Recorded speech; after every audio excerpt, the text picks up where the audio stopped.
6 দফা যেটা দেওয়া হয়েছিল অত্যন্ত হাই কোয়ালিটি।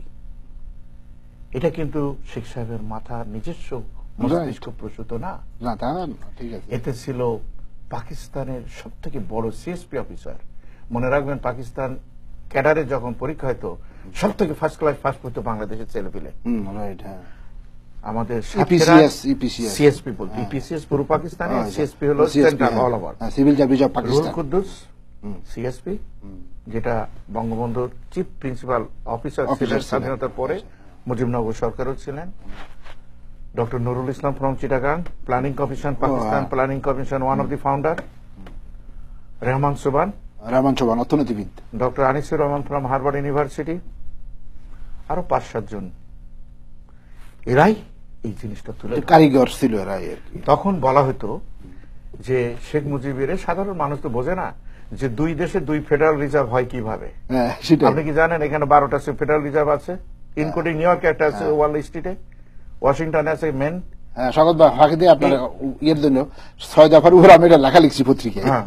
তো এখানে যে কথা বলা হয়েছে, পাকিস্তানকে সুন্দরভাবে টিকে রাখার জন্য উনি বলেছেন, যদিও তাকে মিসআন্ডারস্ট্যান্ড করা হয়েছে যে এটা এই পাকিস্তান থাকবে না, ওইটা থাকবে না। As a matter of fact, Yahya Khan যে লিগাল ফ্রেমওয়ার্ক দেয়, লিগাল ফ্রেমওয়ার্কের ভিতরে শুধুই সে বলেছিল যেটা পাকিস্তান ইসলামিক প্রজাতন্ত্রে ইসলামিক যেটা, এটা থাকবে, বাকিগুলো সব 6 দফার ভিতরে নেওয়া হয়েছে।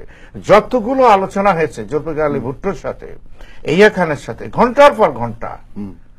শোনেন, আমাদের দুর্ভাগ্য হলো এই যে যারা বিদেশি তারা আমাদেরকে আন্ডারএস্টিমেট করে। কেন করে আমি জানি না। যারা ব্রিটিশও করেছে, পাকিস্তানও করেছে। অথচ এক সেকেন্ড, পাকিস্তানটাকে আনছি কিন্তু আমরা 1905 যখন মুসলিম লীগ হয় সেটা, 1943 যেটা, ওটা তো সলিমুল্লাহ খান সাহেব করলো, 1943 করলো শেরে বাংলা।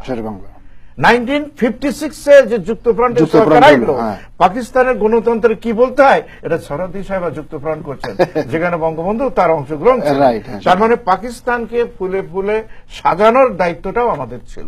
অথচ আমাদেরকে সবাই সমানে সুযোগ পেলে আমাদেরকে করেছে। এর প্রেক্ষাপটে যখন উনি দেখছেন যে এটা হবে, আপনি 7 মার্চে দেখেন একটা জিনিস, উনি কি বলেছেন যে আপনারা লড়াই করে উনি তো আর বেঁচে নাই, তার যে বক্তব্য আছে, উনি বলেছেন আপনারা ঘরে ঘরে দুর্গ গড়ে তোলেন, যা আছে তাই নিয়ে সংগ্রামে ঝাঁপিয়ে পড়ুন। জিয়া রহমানও 27 মার্চ একই কথা বলছে যে আপনাদের ঘরে ঘরে। কেউ কিন্তু বলেনি তোমরা দৌড় মেরে ইন্ডিয়াতে যাও, কেউ বলেনি, 2 নেতা কেউ বলেনি, কোনো ঘোষণাই বলেনি, আমাদের যা আছে তাই নিয়ে।